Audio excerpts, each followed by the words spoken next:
Chapter 17. Sam noticed the first stray dog within minutes of leaving the train yard. To his delight, there was soon another, and another, until John and Sam were accompanied by a small pack.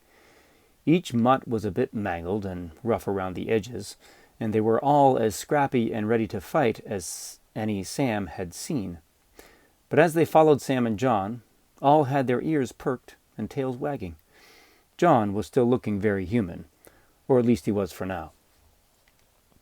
John looked up and called to the raven, "Let Fanny and Charles know we're on our way." The raven flapped its wings a few extra times and continued ahead. John turned to Sam. "It's best not to show up unannounced." Sam wondered if Fanny and Charles were nice people, and if Charles had transformations too.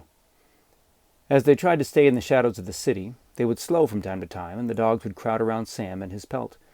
The pelt would shift from side to side on Sam, gingerly touching the snouts of each dog as they approached. Sam would reach out and give a scratch behind the ear or under a neck. "Making friends, huh?" John commented. He was too busy scanning the streets to give the dogs much mind. Sam wished he had something more to offer the dogs than scratches, perhaps a scrap of food or a bone. Then again, for some dogs, a bit of scratching behind the ear was the best treat of all. The night was still moonless and dark when they finally stepped from the shadows of the city down a lamp-lit street.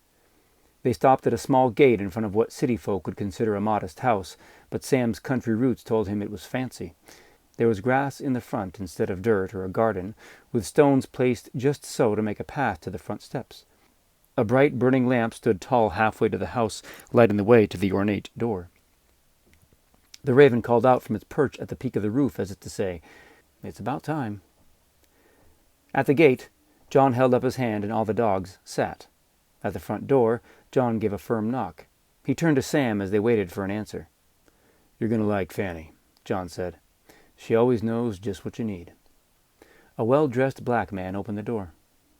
"Charles," John said with a smile. "We thought the bird showing up might be you." Charles revealed a smile of his own as he leaned on the door frame and looked John up and down. "How are you, John? You look well."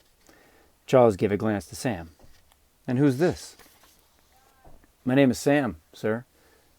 "My name is Sam, sir," answered Sam, unsure whether to bow or shake his hand. Thankfully, Charles extended his hand, and Sam gripped it firmly, just as his father had taught him. Charles returned the grip, as men do, then gave the slightest wink as he addressed Sam directly.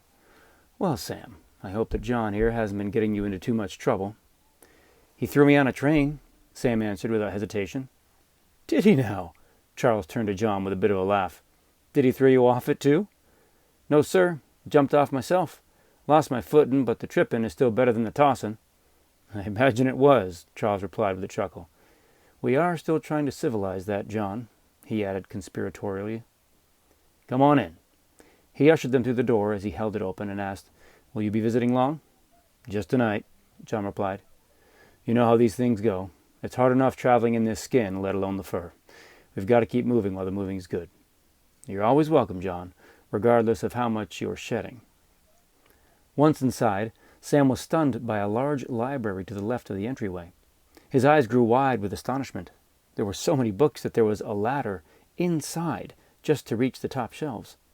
At his own home, there was only ever one book, the Bible. "It's the only book a boy needs," his mother had told him. His mother taught him how to read with that Bible. He would read it to himself, and sometimes out loud at dinner when he had found a psalm or proverb that he particularly liked. Over the past few years, he had paged through it multiple times.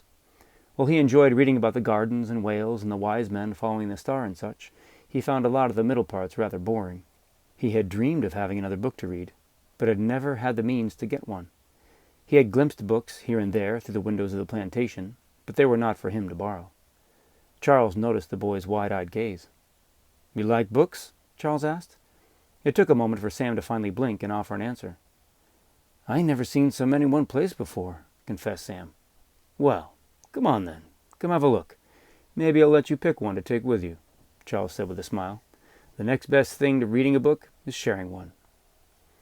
Sam stepped cautiously into the library.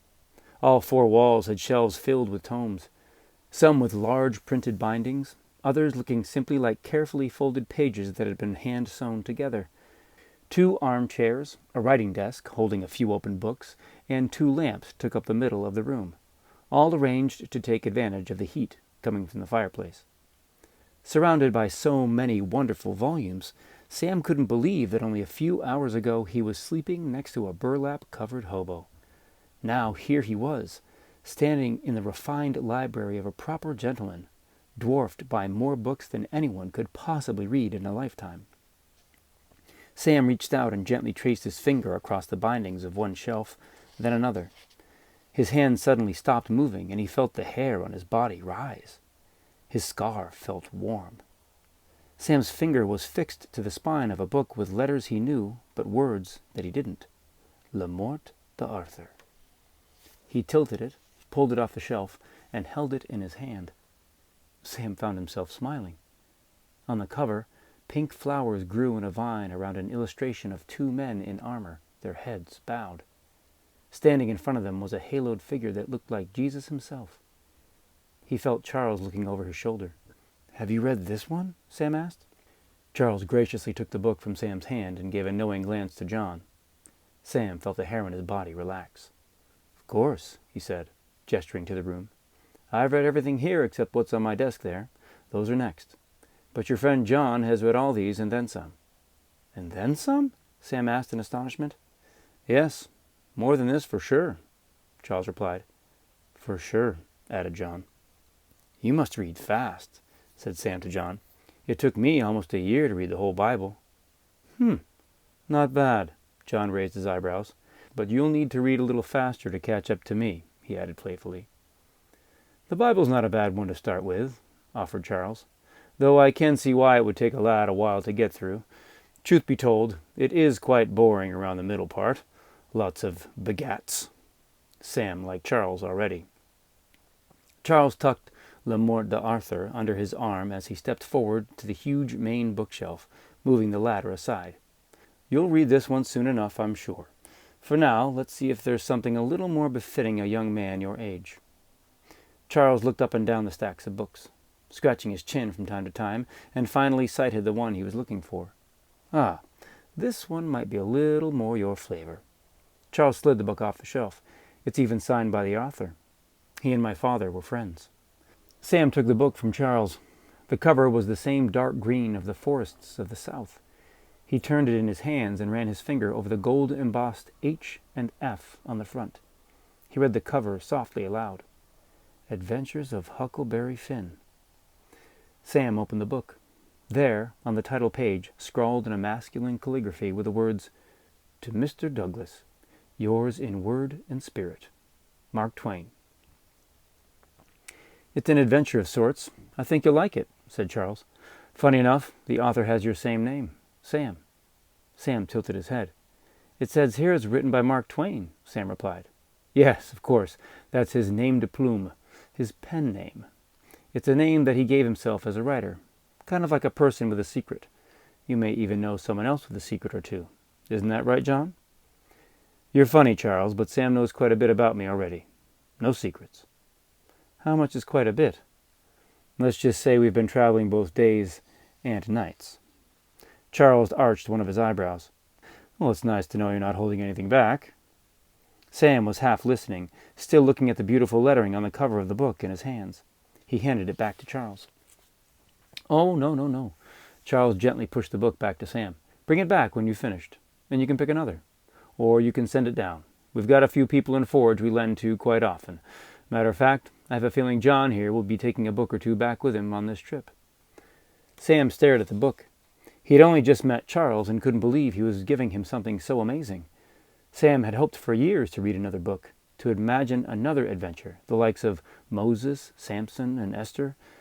And here it was, literally, a new adventure in his hands. A book. "Thank you kindly, sir," Sam finally managed. "I'll be sure to get it back to you when I finish." "Take your time. Enjoy it. Maybe even read it twice," said Charles. In awe of the gift, Sam couldn't help himself. He thumbed to the first page and took a good long look at the first illustration. It was a boy, about the same age as Sam, with a wide-brimmed straw hat, a rabbit in one hand, and a gun in the other. "He must be a good shot," thought Sam. Sam felt a gentle hand on his back and heard a woman's voice, sweet as honey. "You hungry?" Sam turned to see the kind eyes and warm smile of Fanny, the proud woman of the house. An apron covered her full floor-length skirt and a high-colored blouse with long puffed sleeves. Her touch made him feel welcome and protected at the same time. "We wouldn't turn down any of your cooking, Fanny," said John as he took his satchel pelt off and placed it in one of the armchairs. He nodded for Sam to do the same. "Well, you're lucky I made a little extra," Fanny quipped back with a smile. She then turned to Sam. "Hope you like potatoes, young man. We may even have a little ham left over." "We'll start up some coffee, too," added Charles. "We've got more than a little catching up to do." Sam followed the adults through the narrow hallway, passing a formal dining room with a table piled high with fabrics and a foot-powered sewing machine next to the window. At the back of the house, they entered the kitchen.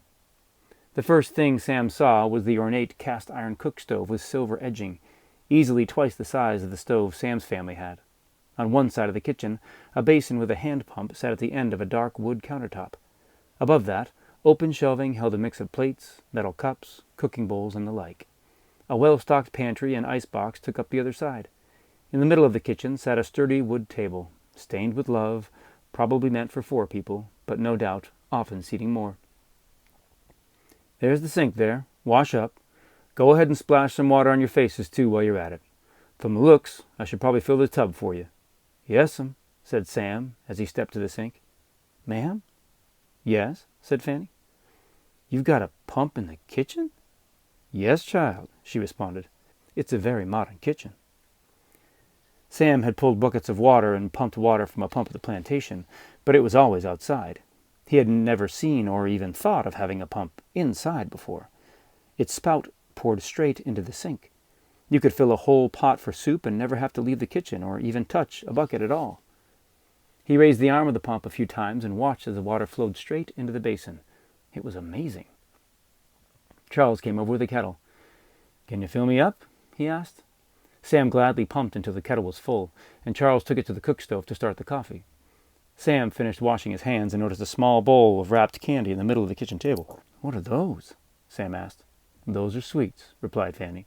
"If it's all right with John here, you can have one now or 2 after dinner, as a treat." Sam looked at John, who shrugged his shoulders as if to say, "Fine with me." Sam reached into the bowl and took one out. It was a brown wrapper with red stripes and white ends. "They're midgies," said Fanny. Sam pondered for a moment. He brought the candy up to his nose and smelled. Delicious. His mouth started to water. Having one now sounded pretty good to him, but 2 is better than 1, isn't it? "How long does dinner last?" Sam asked. "Till it's done," Fanny smiled. The midgie smelled so good. Sam took a deep breath and carefully put the candy back into the bowl. 2 after, he said. Out of the corner of his eye, he saw Fanny give John a nod of approval. Sam didn't do much talking at dinner. He was too busy using his fork as a shovel. He was sure Fanny had added some kind of magic to the potatoes. Every so often, his eyes would land on the candy bowl. 2 after dinner, he kept thinking. He listened as Charles, Fanny, and John talked about people that Sam didn't know. First was Arthur. Charles and Fanny gave their condolences as they looked Sam up and down. Then John mentioned a bunch of others. Letha, Amasa, Kofi, Rowan, Alma, Constance, a baby on the way. Sam eventually lost track. Instead, he sat back from his empty plate, his stomach wonderfully stretched from the fine meal that was Fanny's leftovers. "You think he liked it?" John asked Fanny with a smile. "If he grows like he eats, you'll be buying him new trousers soon," Fanny replied. John leaned back in his chair and patted his stomach. "You always know just what we need, don't you, Fanny?" "Men do tend to be happy with a full belly," Fanny smiled. "Say your thank yous," John reminded Sam politely. "Thank you for dinner, ma'am." "Sir." Sam stood up and took his plate to the sink. "Well now, how helpful," Fanny remarked. Sam returned to the table and took all the plates in turn, then all the silverware. He left the tin cups when he noticed they weren't finished with the coffee. "I think he wants to use the pump again," joked John. "Can I?" asked Sam. Fanny considered the etiquette of letting a guest do the dishes. "He says he's a good worker," John offered. "Let him earn his keep." "I suppose you're already up from the table," Fanny relented. Sam smiled and set to work on the dishes. He had always done them at home, and now, with all that had happened, he found a familiar comfort with his hands in the dishpan, listening to the adults talking behind him. He found himself humming as he worked.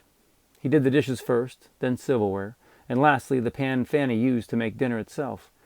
Just as he finished, Fanny rose from her chair. "Would you like a bath, young man?" Fanny asked. "Is it Saturday already?" Sam asked. "That's bath night. 'Fore Sunday, of course." "Matter of fact, it is," Fanny replied with a smile. "Give me the lifter there," Fanny gestured. She pried up the cover of the holding tank in the back of the cook stove. It was filled with water, and judging from the steam rising off of it, it was quite hot. "If you want to lug the water, you'll be having a warm one," explained Fanny. "A warm bath?" Sam asked. "My mama said I used to have warm baths when I was a baby, but it's too much trouble now." "It's no trouble tonight, dear. Grab the pail there and let's get to it." Sam did his best not to spill any of the hot or cold water as he lugged bucket after bucket to the tub in a small room just behind the kitchen. It took 5 buckets of cold water from the kitchen and 2 hot from the wood stove before Fanny reached down and tested the temperature. "Well, there we are," she said with satisfaction. "Now go ahead and refill the stove tank before we put you in." Sam obliged, and when he returned, Fanny was draping a towel, knickers, and a nightshirt on a small chair next to the tub. She tossed in a new bar of soap and told Sam he could stay in the tub as long as he liked, and that's exactly what Sam planned to do.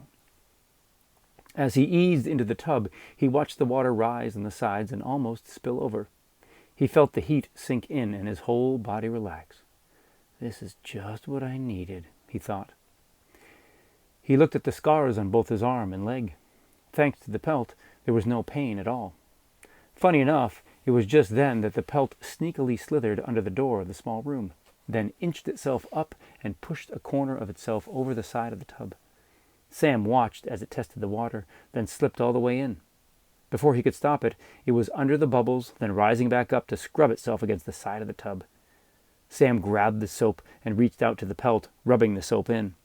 The pelt loved it and wrapped Sam up, scrubbing against him.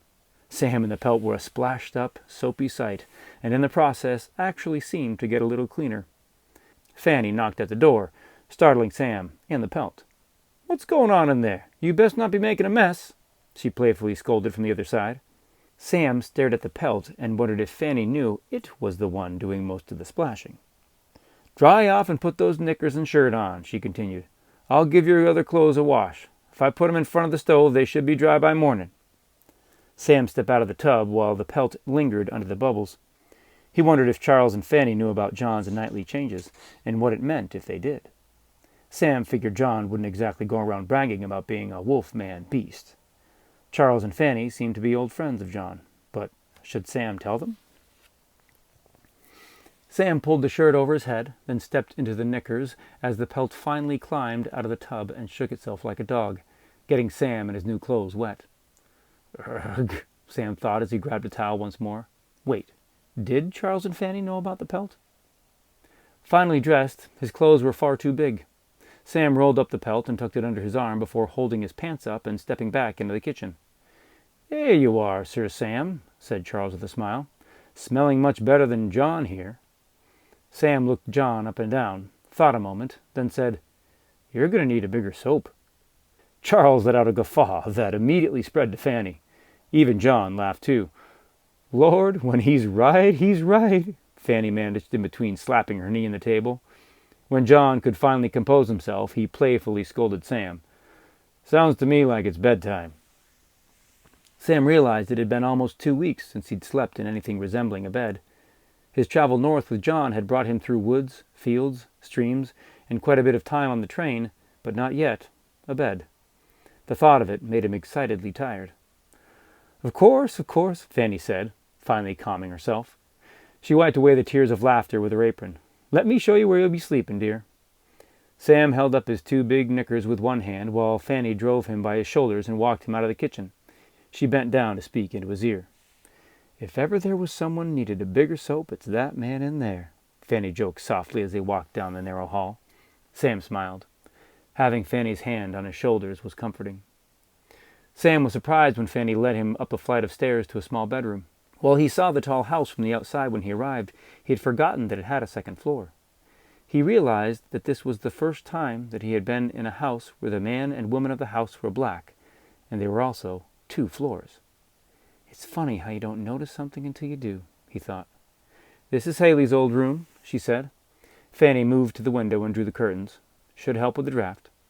There was a small dresser with a few books on it, the window, and a kerosene lantern already lit on the table next to the bed. He plopped the pelt onto the bed and noticed Adventures of Huckleberry Finn sitting on the pillow. The flame from the lamp made the golden H and F on the cover dance. A bed and a book. Sam felt excited for 2 things now. "Can I read the book tonight, ma'am?" Sam asked. "I don't suppose I can stop you," Fanny replied with a wink. She opened the covers and patted the bed for Sam to sit next to her. Sam obliged, and Fanny tousled his hair. "You do smell much better," she remarked with a smile. "I'll see you in the morning for breakfast." Fanny started to stand, but stopped and sat back down. "Well now, I almost forgot." She reached both hands into her apron and held out 2 fists. "Pick one," she smiled. Sam wasn't sure what he was going to get, but tapped Fanny's left hand. She turned it over and opened it. There in her palm was one of the midgy sweets that Sam had been staring at all night. She opened her right hand to show there was one there, too. She handed the left one to Sam. "2 after dinner," she winked. "2 after dinner," she winked. Sam brought the candy carefully up to his nose. It smelled sweet, but deep. He had only ever had a bit of honey here and there, and the Abbott family would give all the hired help, including his father, rock candy on Christmas, but this was different. He finally got a good look at the wrapper, sounding it out as he read aloud. "Tootsie Roll. That's right. Go on now," said Fanny. "Here, pull both ends." Fanny took the small wrapped candy and firmly pulled both ends. The roll twisted like magic several times before coming to rest. Fanny slid a finger under the edge of the wrapper and flattened it, then presented it to Sam. He picked the dark brown roll up and bit a small piece off. It was hard on the outside, but somehow softer on the inside. As he chewed, deep cocoa flavors wafted up to his nose, followed by a subtle hint of fruit. "Pretty good, isn't it?" Fanny smiled. "It's like a chewy chocolate." Sam smiled, chewed a little more to savor the flavor, then swallowed. He couldn't help himself and plopped the rest of it in his mouth. It was more than delicious. It was delightful. "Thank you, Miss Fanny." "Of course, dear," she replied. Fanny placed the other Tootsie Roll on the bedside table next to the lamp. As she stood to leave, she shook her head and let out another giggle, muttering, "Need bigger soap." "Sleep well," she finally said, leaving with a smile. Sam swallowed his last bite and eyed the other Tootsie Roll on the bedside table. He reached for it, then stopped. Probably better to save it, he thought. As delicious as it was, Sam liked having something to look forward to on an otherwise unpredictable journey. He reached past the candy and picked up Adventures of Huckleberry Finn. He opened the cover and turned past the illustration of the boy with the rabbit, landing on the first page of the story. As he started reading, his tongue dug at a bit of Tootsie Roll stuck in his back tooth. "You don't know about me without you have read a book by the name of The Adventures of Tom Sawyer, but that ain't no matter." Before long, Sam was so engrossed in the story, he barely noticed the pelt sneak onto his lap. Sam didn't remember falling asleep. He remembered the voices from the kitchen while he read the pages of his book. It reminded him of his own room with his brother and sister. Many nights, when they should have been sleeping, they'd quietly listen as his parents and auntie and uncle carried on in the next room. At some point, his eyelids got heavy enough that he decided to close them for just a minute. His dreams blended his own life with Huckleberry Finn's. There was an island on the Mississippi River where he and John joined Huck and Jim, stashing a raft and waiting out a storm. Somewhere between the dream and sleep, Sam heard footsteps and felt his legs being lifted up and onto the bed. He was far from being a little boy anymore, but he had no protest when he felt himself being tucked in and glimpsed the glow of the lamp fade into darkness. Sam's nose woke him the next morning to the smell of bacon. Or was it biscuits? Opening his eyes, it took him a moment or two to shake off the sleep and to piece together where he was. He sat up and saw Huck Finn on the small table beside the bed. He picked it up, tucked it under his arm, held his pants up, and poked his head into the hallway. A railing and stairs showed the way down, and before he knew it, his nose had gotten him swiftly to the kitchen. He stood in the doorway for a moment, watching Fanny poke at the bacon. "Wash up for breakfast now," Fanny said without turning from the stove. Sam dropped the book on the table and went to the pump. Juggling his pants in the pump, he somehow managed to wash his hands and even rub some of the cold onto his face and neck, shocking him awake. When he finished, not only had the bacon moved from the stove to the table, but John was standing in the doorway, mid-yawn. "Well, you're up early," said John to Fanny. "Some of us do take to rest when the men are up too late," she replied. She opened the oven, pulled out a tray of biscuits, and slid it onto the table next to the bacon. "Well, look here," said John. "You didn't make biscuits on account of me now, did you?" He turned to Sam. "Fanny's got the best biscuits you ever tasted. Sweet like candy, I tell you. Don't even need gravy." "Go on, you can have one," offered Fanny to Sam. "Careful, they're hot," she warned. "Don't go flattering yourself, John. It's Sunday is all, and we'll be heading to church before too long. You got time for a sermon?" Sam remembered it was Sunday and felt a pang thinking about church with his family. "I'm afraid we don't have the attire," replied John. Looking down at his clothes, it was obvious John had come straight from the woods. Sam was still holding up his 2 big knickers from the night before. "It's probably best we be moving on," said John. "I don't want to show up in Forge all civilized or anything. I'll never hear the end of it." "Speaking of civilized, you didn't leave a pile of fur in that bed now, did you?" Fanny grilled John. "I guess they do know all about John," thought Sam. "Last night was easy. We're almost to the new moon. I was only ornery for about an hour before the sun came up. Lucky for you, the shedding's minimal." "Well, that's some good news for both of us," Fanny responded with a smile. Sam interrupted with his mouth full of biscuit. "This is good." John and Fanny shared a laugh. "I told you, son. Don't choke yourself." Fanny pumped a tin cup of water and put it in front of Sam. Charles appeared in the kitchen door, buttoning his cuffs. "You made biscuits?" he called with surprise. "Well now, look who gets the special treatment." "I knew it," John smiled. He took a biscuit, threw it in the air, and chomped it with one gulp, his cheeks bulging. "At least chew the darn thing," cried Fanny. "I worked on them all morning. Lord help me." Sam laughed at the whole scene. It was hard to believe how different things were, after a train ride, a few miles of walking with some stray dogs, and a bath. Sam missed his own family dearly, but was glad to find there were still seeds of joy inside. It didn't take long for all 4 to stuff their bellies with bacon and biscuits. Fanny even produced another entire tray of baked goodness for John and Sam to pack for their travels. She pulled out some wax paper and told Sam to start wrapping while she stepped away to find some proper attire for both he and John. "Proper attire?" Sam asked. "Didn't John tell you? You're going to be on a proper passenger train," she explained. "You'll need proper attire. We can't have you looking like you just stepped off the plantation." She looked at John. "Or out of the woods." John shrugged his shoulders at Sam as if to say, "I'm not going to argue with Fanny. Are you?" Fanny left the kitchen to search for the proper attire. John turned to Sam. "We're headed further north," he said. "We'll have to arrive at the station a little early to get tickets." A new excitement filled Sam. He had loved the time in the boxcar with John, but riding on a passenger train? Fanny came back in the kitchen with a pile of clothes and split them between John and Sam. Sam said a prompt "thank you," while John's "thanks" seemed to be flavored with a tone of "if you say so." With their clothes changed, Sam and John actually did look like proper gentlemen. Each wore long pants, a white shirt, a 7-button vest, and a single-breasted jacket. Charles helped Sam with his tie. John still wore his boots, but Sam got a pair of black leather shoes that were only a size or 2 too big. Fanny clapped her hands in front of herself, a bright smile from ear to ear. "That's much better," she exclaimed. She pulled at John's collar. "I knew I'd get some Sunday best on you one day." Sam was so infected with Fanny's delight that he didn't see it fit to mention how chokingly tight this proper shirt collar was. He wasn't sure how anyone could move in such a thing. "Fanny may like the look, but I think the collars are a little tight myself," announced Charles, reading Sam's mind. As they all stepped outside to say their goodbyes, the same stray dogs from yesterday sat at attention when John stepped out of the house. As they made their way to the front gate, Fanny took notice. "What's with all these mongrels?" she said with concern. The raven landed on the lamp in the yard and squawked. "They're following us," offered Sam. "Are they now?" Fanny replied. "They'll follow us out of here. Don't you worry," said John. "Even after your baths?" Fanny chided John. "I might be clean, but they're still wild in me, dear." John smiled back. "Thanks for the train schedule. We'll be on the 9:05. At least you'll be traveling with tickets this time, said Charles. Someday soon, it'll be in the cars up front, remarked John. Charles nodded agreement. John turned to Charles and Fanny to say a final thank you. Thanks much for the bed and the food, especially on such short notice.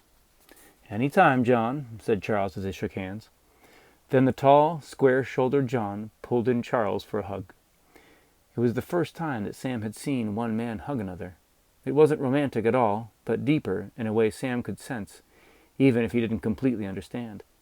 It was over in a moment, but the connection it made seemed to linger, even after they parted. The embrace that Fanny gave John was much more familiar to Sam. She went up onto her tiptoes, as women often do, squeezed him, then lowered herself and brushed something off one of John's shoulders. Fanny held him at arm's length and looked him up and down, as women often do. She seemed to be painting a fast picture of him in her mind. She finally gave him a golden smile that made everything okay. Sam liked her. You take care of each other, she said, as women often do. John took one of the sacks of biscuits from Charles and handed it to Sam, stuffing the other into his own satchel. Sam addressed Charles. Thank you for the bed and the book. Sam reached out and shook hands with Charles. Charles held his hand firm, placing his other hand gently on Sam's shoulder. You let me know how you like it, he said. And when you're finished with that one, I gave John the one you seem to like so much from last night. Of course, I've been holding many just for you. For quite some time, as a matter of fact. Sam wondered how Charles could be saving books for him before they even met. And many of them? He put his hand on the rectangle of Huck Finn in his satchel, happy to have this first one, while looking forward to what else Charles was saving for him. He hoped they weren't traveling too much farther, as he wanted to be close enough to easily come back soon for whichever book, or 2, or 3 was next on the list. I'd like that very much. Thank you, sir. Charles let go of Sam's hand with a final shake. Sam smiled at Fanny. Thank you for the biscuits, the potatoes, and the bath, he said with a small bow. Of course, child, Fanny said. She pulled Sam in close for one of the warmest embraces he'd ever received. If it wasn't for his stiff new shirt, Sam was sure he would have melted. You give my love to the ladies and fellows up in Forge now, will you? Old John here is sure to forget. She pushed Sam back and seemed to take a picture in her mind of Sam, too. She turned to John with a stern look, playfully wagging her finger at him. Don't you let him choke on them biscuits. John held his hands up in surrender. If you didn't make him so good, I wouldn't have to watch him. Fanny let out a heartfelt laugh, and Charles gave John one more pat on the back. John and Sam turned down the short path and toward the dogs waiting on the street. Once outside the short gate, they turned right. Sam couldn't resist glancing back over his shoulder, seeing Charles with his arm around Fanny, both smiling. Fanny waved one more time. Sam felt full.